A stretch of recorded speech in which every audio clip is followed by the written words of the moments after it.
Good morning, students. Today we are going to see in Unit 1 Supplementary, that is, the Envious Neighbor. This is a Japanese folktale. It is very interesting to study. I hope you will enjoy it. Before getting into lesson, let us see some important words and their meaning. Okay? Yes, look at glossary. What is the meaning of tidbit? That means a small piece of tasty food. I repeat once again. What is the meaning of tidbit? A small piece of tasty food. What is the meaning of wagging? That means moving or causing to move rapidly to and fro. What is the meaning of wagging? Moving or causing to move rapidly to and fro. The next one, what is the meaning of covetous? That means having or showing a great desire to possess something belonging to someone else. What is the meaning of covetous? Having or showing a great desire to possess something belonging to someone else. The next one, what is the meaning of obligate? Make someone legally or morally bound to do something. What is the meaning of obligate? Make someone legally or morally bound to do something. What is the meaning of mortar? A hard, strong bound in which substances are crushed to powder. What is the meaning of mortar? A hard, a strong bound in which substances are crushed to powder. Good students. Now we're through with new words and meaning. Let us start our lesson. In this supplementary, we read Japanese folktale about two neighbors and how the character changed their lives. Yes, now look at the lesson. Yes, in the old days, there lived an honest man with his wife who had a pet dog, which they used to feed with fish and tidbit from their own kitchen. One day, as the old folks went out to work in their garden, the dog went with them and began playing about. All of a sudden, the dog stopped short and began to bark, bow, wow, wow, wagging his tail violently.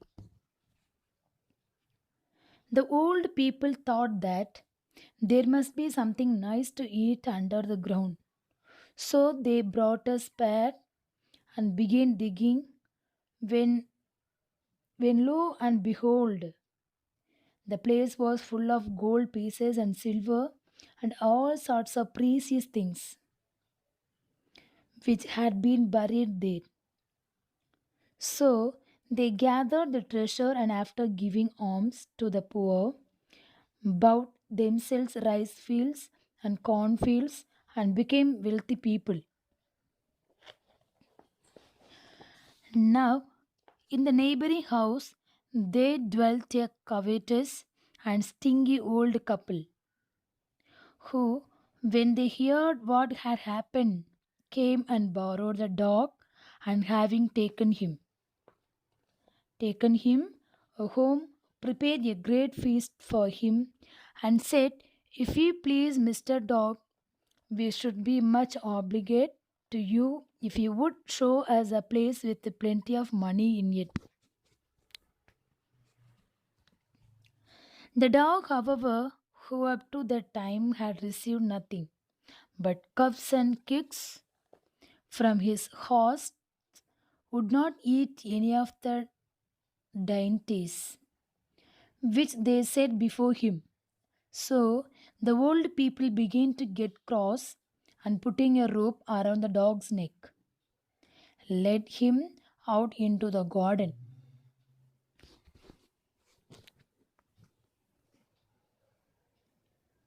But it was all in vain. He let them lead him where they might. Not a sound would the dog utter. He had no bow wow for them. At last, however, the dog stopped at a certain spot and began to sniff. So, thinking that this must surely be the lucky place, they dug and found nothing but a quantity of dirt and nasty offal over which they had to hold their noses. Furious at being disappointed, the wicked old couple seized the dog and killed him.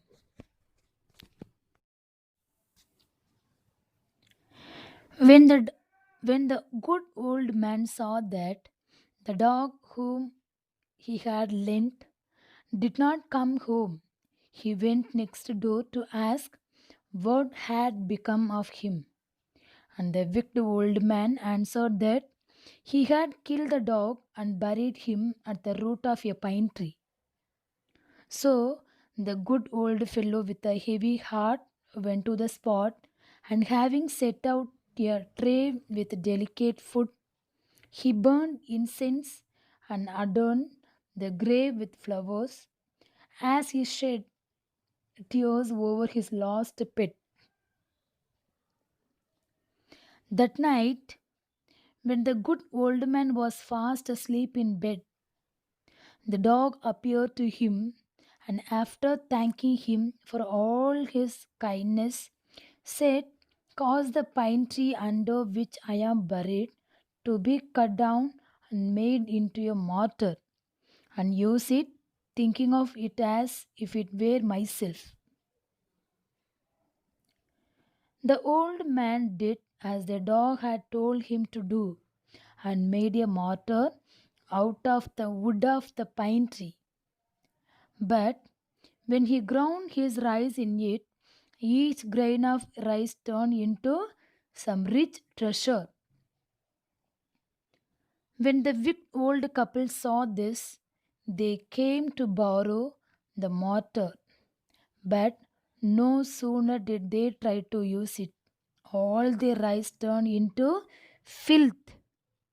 So, in a fit of rage, they broke the mortar and burned it. But the good old man, a little suspecting that his precious mortar had been broken and burnt, wondered why his neighbors did not bring it back to him.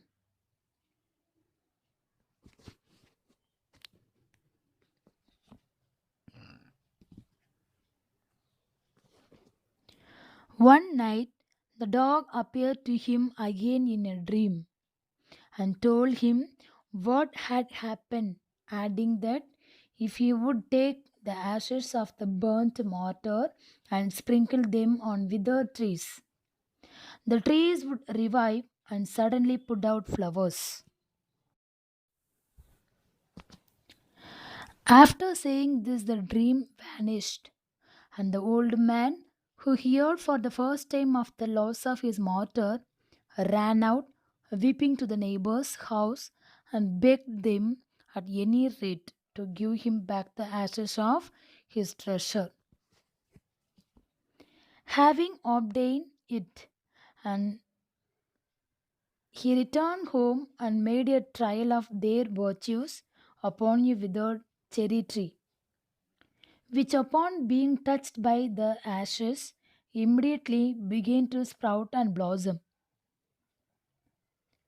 When he saw this wonderful effect, he put the ashes into a basket and went about the country announcing himself as an old man who had the power of bringing dead trees to life again.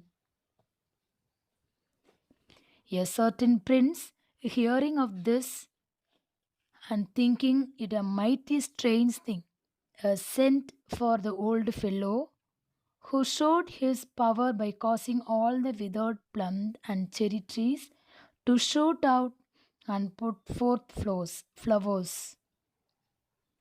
So the prince gave him a rich reward of pieces of silk and cloth and other presents, and sent him home rejoicing.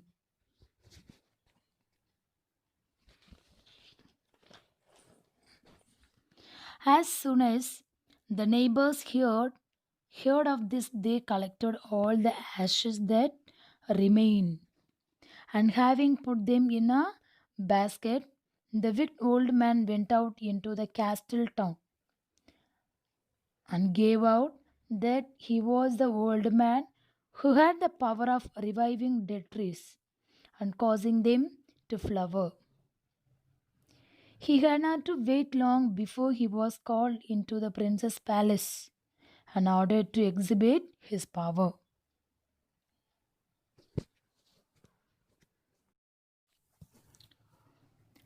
But when he climbed up into a withered tree and began to scatter the ashes, not a bud of flower appeared, but the ashes all flew into the prince's eyes and mouth, blinding and choking him. When the prince's retainers saw this, they seized the old man and beat him almost to death, so that he crawled off home in a very sorry plight. When he and his wife found out what a trap they had fallen into, they scolded themselves. The good old man and women, as soon as they heard of their neighbor's distress, sent for them, and after reproving them for their greed and cruelty, gave them a share of their own riches, which by repeated strokes of luck had now increased to a goodly sum. So the wicked old mended their ways and led good and virtuous lives ever after.